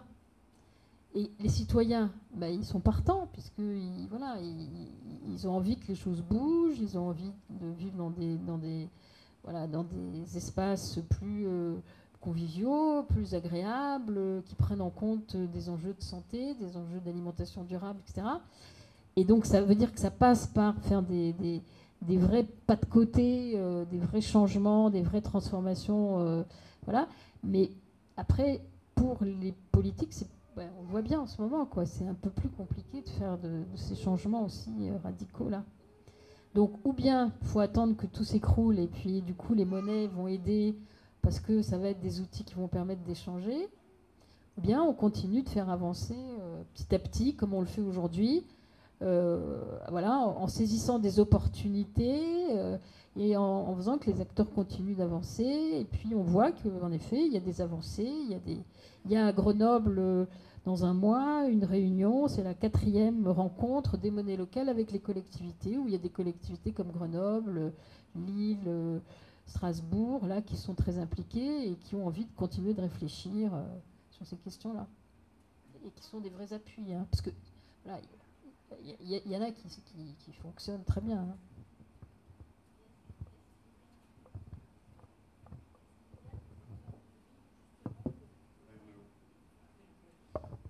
Est-ce qu'il y a des exemples de villes où la mise en place de monnaie locale a permis justement de développer des microcrédits à l'intention de certains participants Je me permets de compléter. Tout à l'heure, j'avais en tête la question aussi liée aux investissements. C'est-à-dire que dans la monnaie, une des fonctions de la monnaie, c'est aussi, quand on la retient, qu'on ne dépense pas tout, c'est aussi ce qui permet à des moments d'avoir une disponibilité de monnaie pour faire des investissements. Alors, ça peut être plus ou moins grand comme ça. Donc le crédit, c'est ça aussi, c'est de pouvoir avoir un volume de monnaie qu'on a besoin à un moment pour ouvrir un nouveau magasin. Je pense que ça demande quelques investissements, se faire un stock de livres. Voilà. Donc comment, alors la question du microcrédit et la question de l'investissement, comment c'est géré avec une monnaie locale? Alors, aujourd'hui, il y a eu... Dans les projets là où il y avait des accords avec les banques pour que la monnaie aille vers du microcrédit donc il y a des choses qui se sont faites. Bon, j'ai pas les chiffres, j'ai pas les éléments, et d'aider aussi des entreprises à investir dans des associations, mais c'était des montants qui n'étaient pas très importants. C'est pas des montants très significatifs. Par contre, il y a une merveilleuse expérience qui a été faite au Brésil, avec le Banco Palmas. Le Banco Palmas, c'est une monnaie qui a été créée dans les favelas. Et en fait, par un éducateur, dans un espace où apparemment il n'y aurait pas d'argent. Et donc, en fait, il a fait un travail avec ces personnes et il a dit, mais en fait, vous avez un peu d'argent, on va voir, vous allez prendre cette feuille et vous allez écrire tout ce que vous dépensez et combien ça coûte et où est-ce que vous l'achetez. Et donc, ils se sont rendus compte que les gens dépensaient, au bout du compte, ils ont fait cette somme-là, puis ça faisait des sommes assez importantes, sauf que tout partait à l'extérieur du quartier. Ils allaient dans la ville, ça, et que donc toute la richesse, elle était à l'extérieur. Et en fait, ils se sont dit, mais en fait, voilà, vous allez chez le coiffeur, vous achetez du savon, vous achetez ceci, cela, et ils ont mis en place une banque, et ils ont prêté à des entrepreneurs, des gens qui voulaient créer des entreprises, pour créer ces entreprises de coiffeurs, de savon, voilà. Et puis ils ont les personnes payaient avec des palmas. Et au bout du compte, ce que ça a fait, c'est que ça a créé, c'est une histoire extraordinaire, ça fait qu'il y a 30 ans. Hein, ça a créé un réseau de banques aujourd'hui, Banco Palmas, qui sont maintenant adossés à la banque du Brésil. Et puis, sur ce territoire, ça a créé 1200 entreprises et 1500 emplois. C'est-à-dire qu'on voit qu'à partir d'une réflexion sur mais où vous dépensez l'argent, qu'est-ce que vous en faites, on dit on n'a pas d'argent, on n'a jamais assez d'argent. Et si on re-questionne tout ça, on se rend compte que finalement, il y a moyen de réfléchir la richesse là où on est, là où on habite, de créer de l'emploi grâce à une monnaie qui finalement ne vaut plus rien quand vous êtes à 10 km. Ça veut dire qu'il y a une responsabilité d'usage de l'argent, qu'on est très préoccupé par le fait de vouloir plus d'argent, il n'y en a jamais assez, mais au-delà de la quantité, on a toujours, quel que soit le volume à disposition, on a toujours une responsabilité sur l'usage de cet argent, parce que dans l'usage de l'argent, on destine aussi le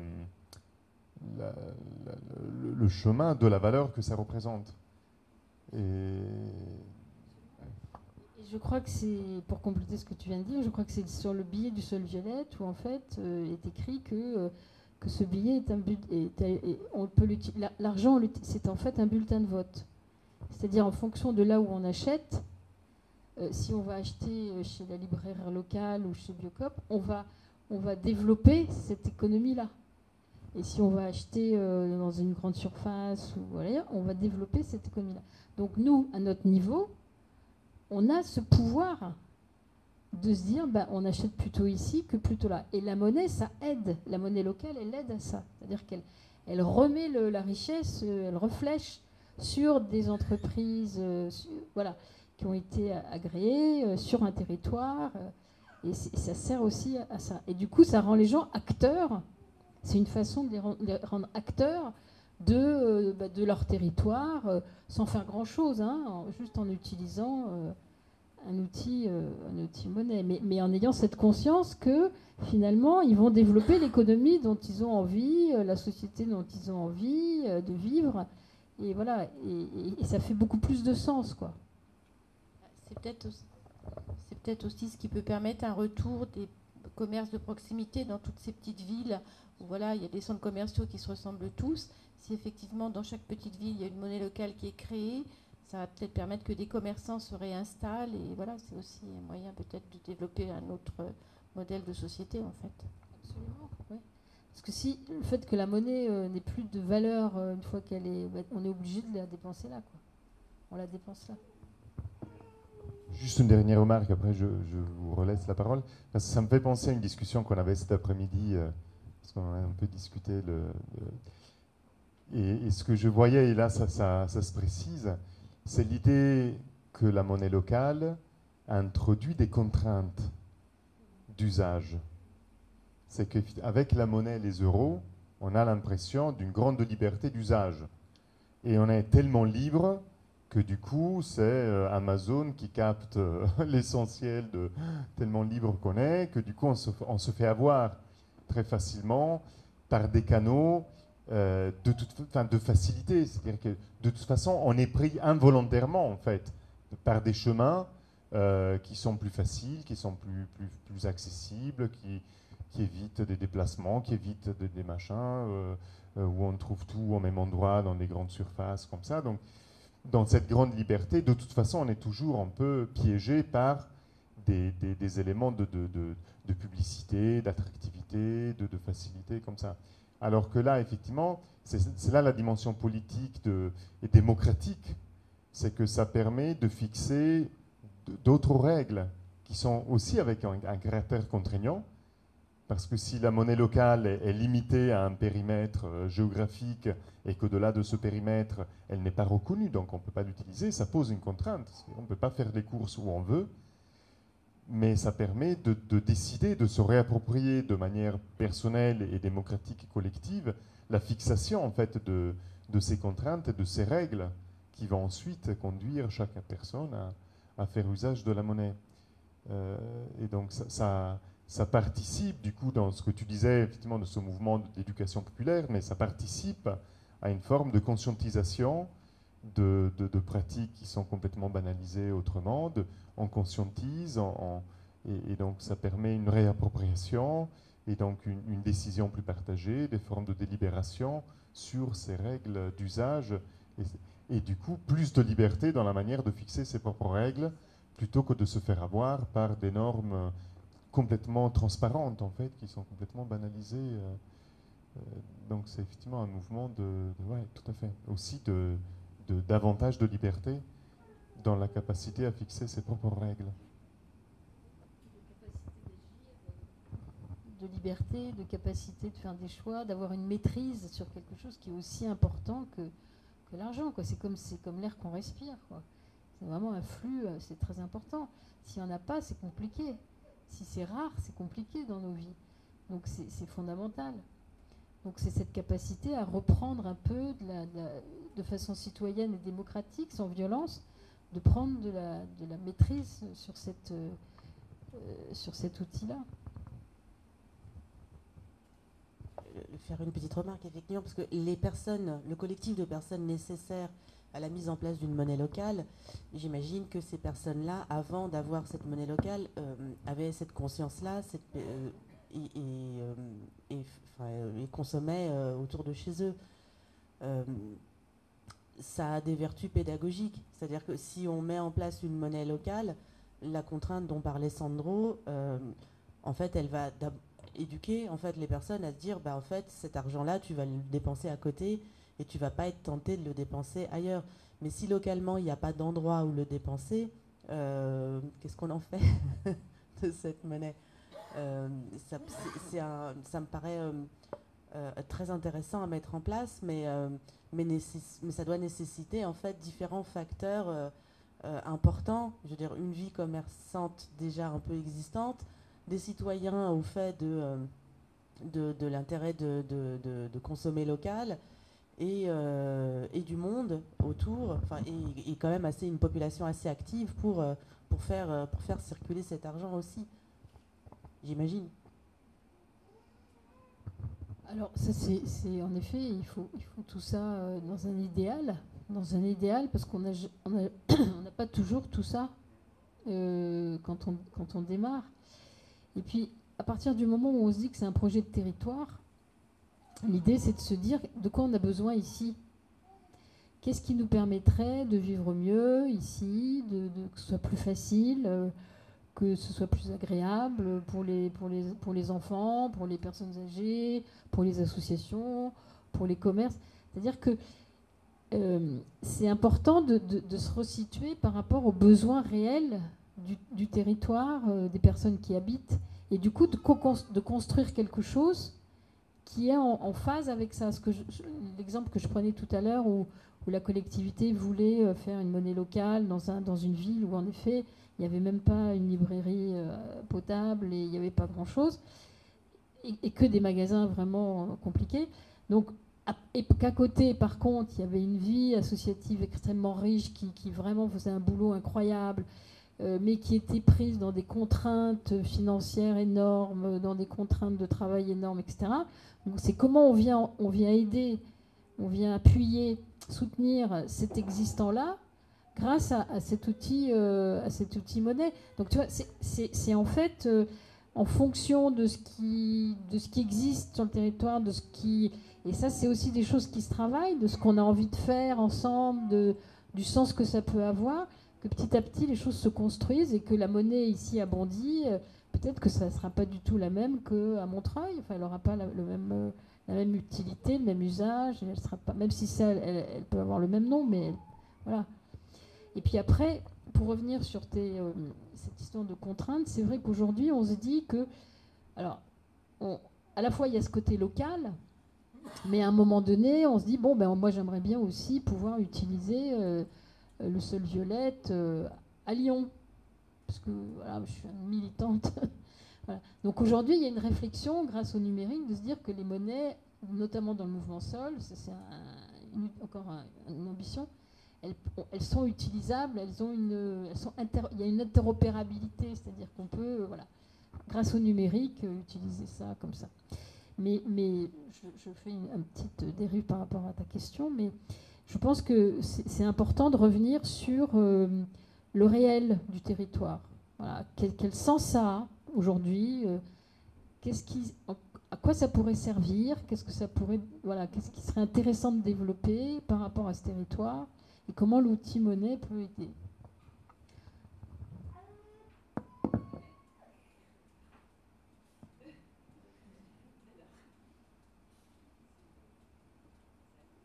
C'est bon, ouais. Oui, c'est ça.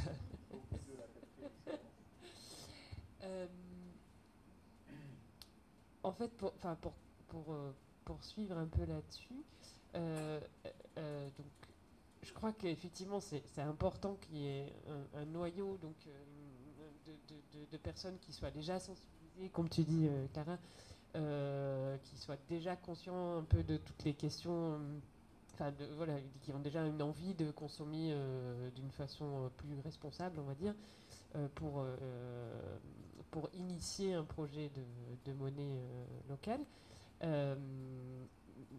Ensuite, en fait, ce que je trouve vraiment intéressant, c'est l'histoire que tu racontais où on donnait 30 sols par mois à une population qui justement n'avait pas cette habitude, qui n'avait pas forcément peut-être la conscience, c'était très loin en fait de leur quotidien. Et ça me paraît vraiment un levier en fait pour élargir en fait la conscience. Parce que mine de rien, il faut quand même faire la démarche d'aller échanger des euros pour la monnaie locale. Donc ça veut dire qu'en fait, il faut déjà effectivement être plus ou moins militant en fait pour rentrer dans ce réseau-là et se lancer là-dedans. Donc là où ça devient intéressant, c'est quand on va donner cette monnaie complémentaire à des personnes qui du coup donc sont effectivement obligées de dépenser une certaine catégorie de produits dans un certain réseau. Et ça me paraît vraiment intéressant. Et même en fait, je me disais, même pour toute la question du revenu universel par exemple, ce serait vraiment intéressant en fait, de travailler sur un revenu universel en monnaie locale.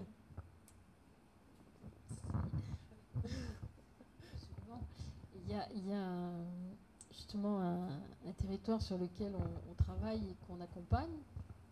Il y a un projet de citoyen donc, qui a mis en place tout un projet de territoire et où il y a cette notion de revenu de base qui sera versé en monnaie locale. Donc du coup, ça va être un déclencheur énorme de l'usage de la monnaie. Mais ce qui est intéressant, en fait, quand on commence à réfléchir et à avancer dans ce travail des monnaies locales, c'est que finalement, après, tout est possible. C'est notre imagination qui sont nos barrières, quoi. C'est-à-dire qu'on peut inventer, en effet, des tas de trucs et proposer des tas de choses, et ça donne une liberté énorme, quoi. Et la difficulté, c'est d'arriver justement à se dire que, ok, on pense les choses un peu autrement, on fait un pas de côté, que c'est pas rare, et donc on se donne la possibilité d'imaginer des solutions qui étaient inimaginables avec l'euro, quoi. Mais je pense que c'est là où ça pose une question politique très sensible. Parce que si je croise les deux remarques, c'est-à-dire qu'on commence à distribuer aux personnes de la monnaie locale pour les obliger à consommer local, mais que localement manque des commerces, des services dont les personnes ont besoin, du coup ça peut donner aussi quelque chose d'absolument absurde et qui met les personnes en difficulté, donc qui n'aurait absolument pas de sens. Donc c'est là où la question, effectivement, que en amont ou en dessous de la question monétaire, c'est vraiment comment créer un projet politique qui permet d'accompagner la création de nouveaux commerces, de s'interroger aussi sur quel type de commerce les personnes ont besoin. Et il ne s'agit pas de venir dire absolument il faut du bio pour tout le monde et le bio c'est à la norme, mais comment aussi on fait évoluer une sensibilité, comment petit à petit on fait évoluer des consciences, des mentalités, des formes de consommation, une sensibilité aux effets que ça fait de faire ce choix ou un autre choix. Et donc c'est toute une démarche effectivement d'éducation populaire. Donc c'est bien l'enjeu central d'éducation sociale, de prise de décision. Donc c'est un apprentissage énorme qui resitue ça dans un registre politique très fondamental. Et à ce titre-là, on voit bien comment, si c'est pris en main trop vite par une collectivité, c'est-à-dire par une vision de la politique trop instituée, déjà instituée, du coup ça casse la dynamique politique de type citoyenne que le processus demande. Et en même temps qu'il ne peut pas se faire indépendamment aussi de la dimension de la collectivité, parce que le fait de créer un nouveau commerce, ça demande aussi un soutien de la collectivité, une discussion avec les services de la collectivité, et la collectivité, elle a tout son rôle et tout un tas de dispositifs absolument nécessaires qui sont pensés aussi pour accompagner des démarches citoyennes, pour financer des installations, pour ouvrir des espaces de démocratie locale. Donc c'est vraiment l'articulation dans la reconnaissance d'une singularité de deux dynamiques politiques très différentes, mais en même temps qui ont intérêt et besoin de s'articuler pour se renforcer mutuellement.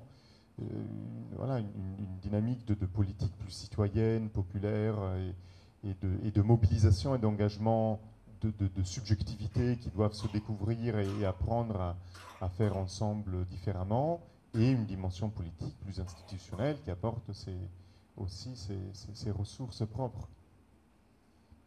Oui, et juste pour compléter ce que tu viens de dire, parce qu'en effet, c'est qu'on voit bien que si une entreprise veut s'installer, qui a les valeurs qui sont respectueuses des personnes et de la planète, si elle s'installe dans un territoire où il y a une monnaie locale qui fonctionne, qui circule, c'est nettement plus facile parce qu'il y a déjà une clientèle captive, il y a déjà toute une dynamique qui est en place. Donc c'est vrai que ça facilite la création et l'installation de ce genre d'entreprise sur ce territoire-là, de la même façon qu'une rue commerçante va faciliter l'installation. Voilà.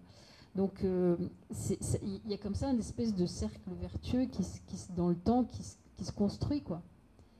Alors il y a une dimension temporelle qui est très importante à ne pas perdre de vue. Ça ne se fait pas en 2 jours, tout ça. Ça prend un certain temps.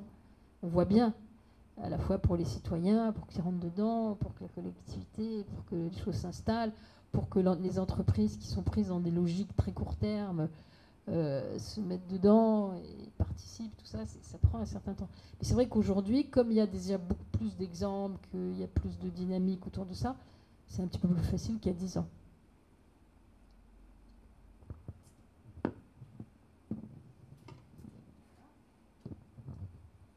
Est-ce qu'il y a encore des remarques ou des questions? Oui, bien sûr.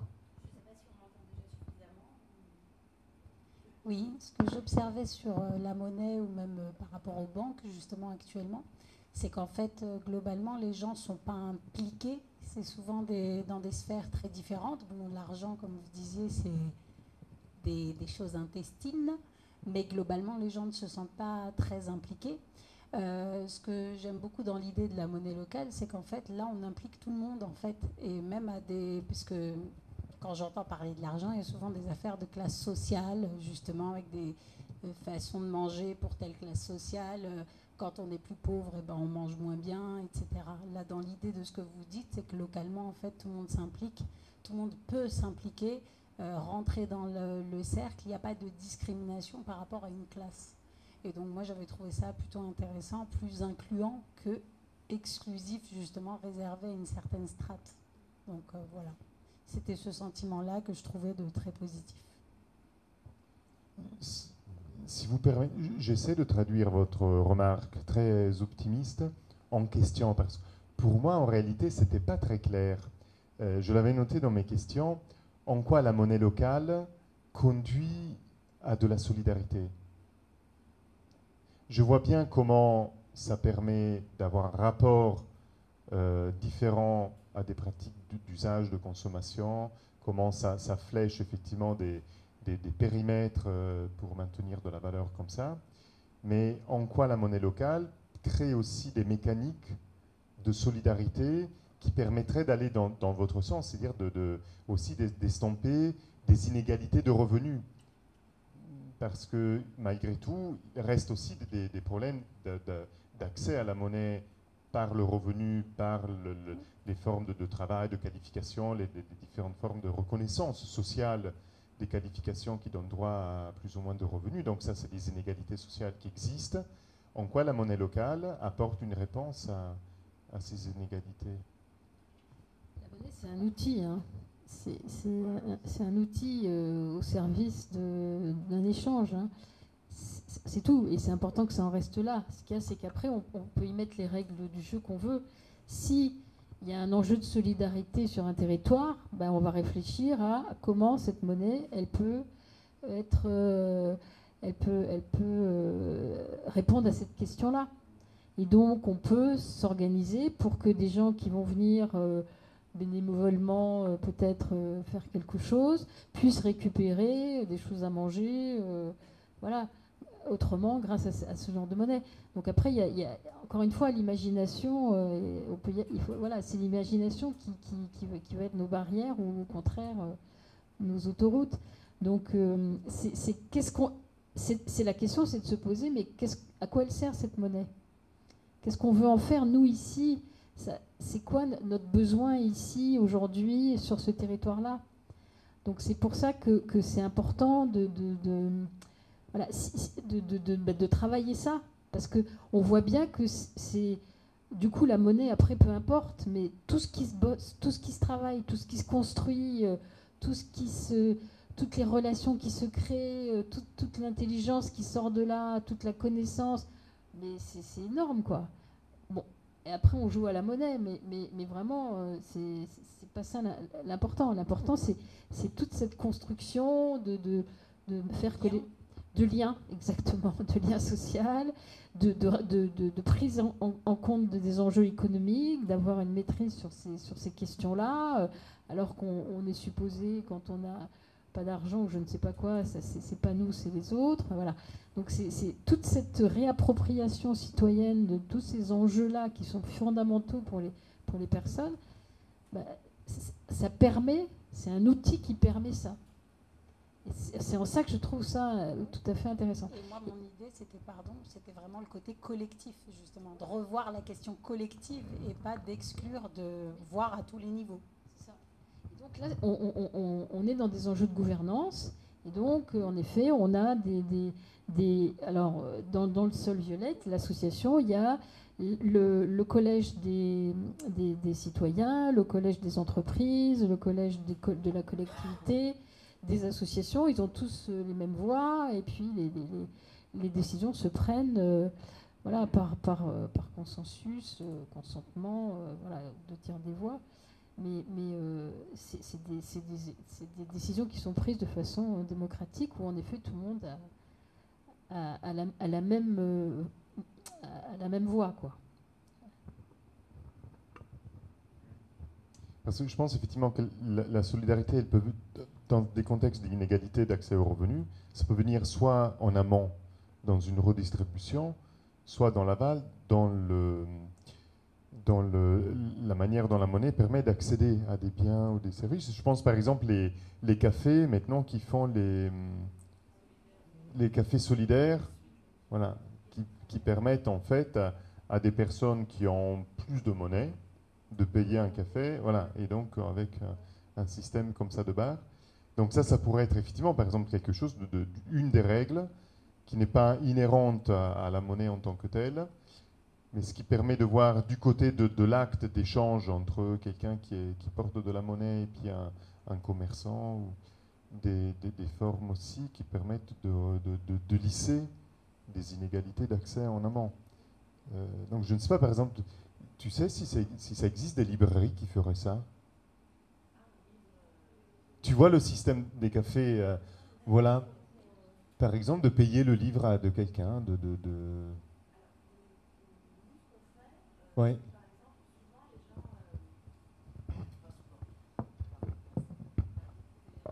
Ce qui arrive de temps en temps, c'est que les gens refusent que je leur rende la monnaie.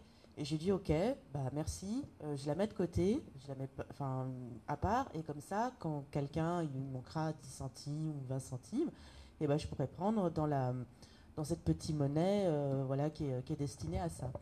Donc j'ai toujours, grâce à ça, on va dire, de quoi compléter quand il manque un petit peu.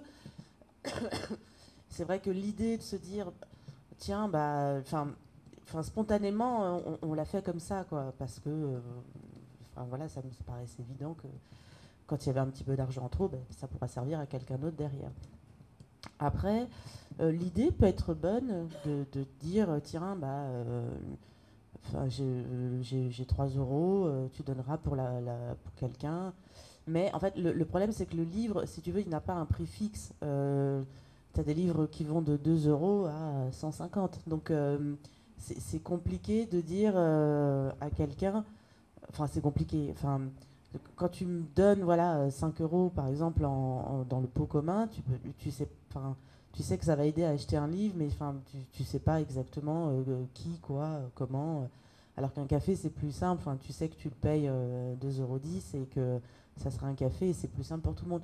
Mais l'idée, effectivement, de laisser ta monnaie, et comme ça pourra dépanner la personne, spontanément, c'est quelque chose qui a été mis en place, voilà, quoi, simplement. Maintenant, si vous voulez laisser de l'argent à la librairie pour que les gens achètent des livres, il n'y a pas de problème. Moi, ça m'amène une question parce que j'ai plein de bouquins à donner, parce que je suis incapable de jeter un livre, je ne peux pas. Et je cherche vainement à donner mes bouquins. Alors bon, des livres de poche et tout. Et pourquoi ne pas créer, je ne sais pas, un petit...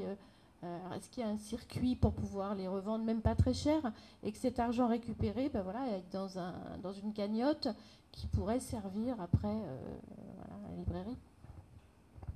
Je peux répondre à ça. Pour les livres d'occasion, c'est une idée qui sera développée, mais pas pour l'instant parce que c'est pas. En fait, il faudrait, si je me mets à accepter des livres d'occasion, il faudrait une autre librairie. Ça va être une logistique énorme, mais c'est pas impossible pour plus tard à mettre en place. Nos objectifs, c'est déjà de développer l'activité de la librairie, de développer une activité de vente en ligne et après, annexement, d'avoir ce livre d'occasion.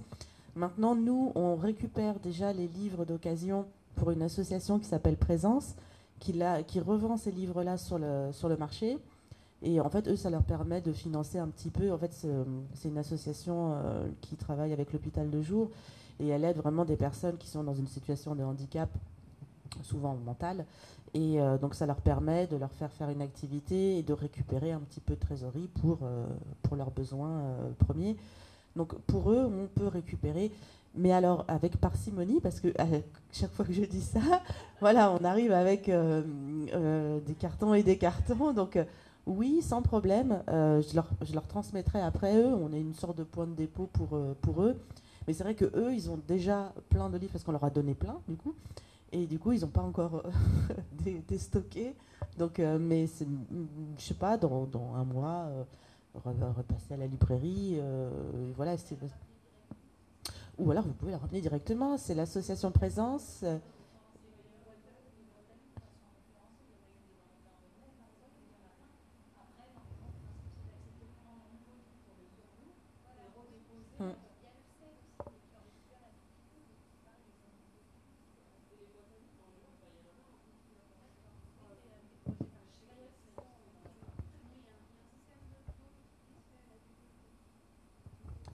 Oui, c'est vrai, tu peux déposer les livres, les bibliothèques prennent, mais après c'est les...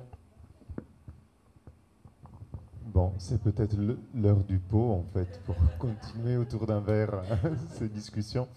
Mais du coup, on se disait avec Nadia, c'est très intéressant parce que, du coup, voilà, c'est ça, en fait. Du coup, ça prend effectivement le fait qu'on se met à penser autrement, tout à fait, à comment remettre en circulation des choses qu'on n'utilise plus et que la question, voilà, donc c'est pas la question de la monnaie pour la monnaie, mais c'est la question de comment on pense à remettre en circulation différentes dimensions de la valeur qui peut prendre des supports différents, des choses qui pour nous n'ont plus de la valeur parce que les bouquins, voilà, une fois qu'on l'a lu, certains bouquins, il y a des...